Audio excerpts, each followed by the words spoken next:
Welcome to the Salmon Runs YouTube. Enjoy the video. In this video, I will explain how to make flan for beginners. First, let's gather our simple ingredients.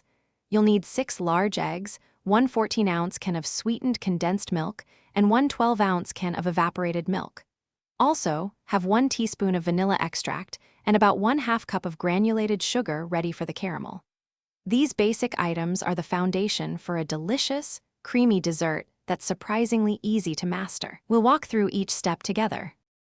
Now, let's create that beautiful caramel base. In a heavy-bottomed saucepan, melt about 1/2 cup of granulated sugar over medium heat. Stir constantly until it fully dissolves and transforms into a rich, amber liquid.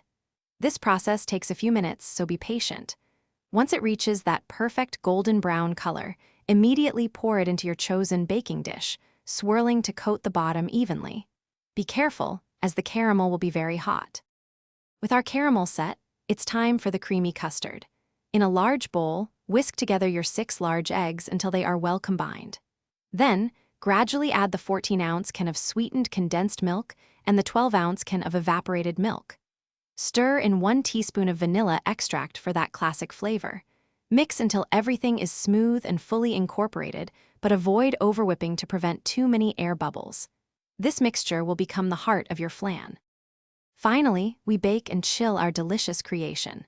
Pour the custard mixture over the cooled caramel in your baking dish. Place the dish into a larger pan filled with about 1 inch of hot water, creating a water bath. Bake at 350 degrees Fahrenheit for about 1 hour, or until a knife inserted near the center comes out clean. Let it cool completely, then chill in the refrigerator for at least 4 hours. Remember to check the description for the Little Trees Black Ice link and other great deals. Invert onto a serving plate and enjoy your homemade flan. Thanks for watching. Consider subscribing if we helped you.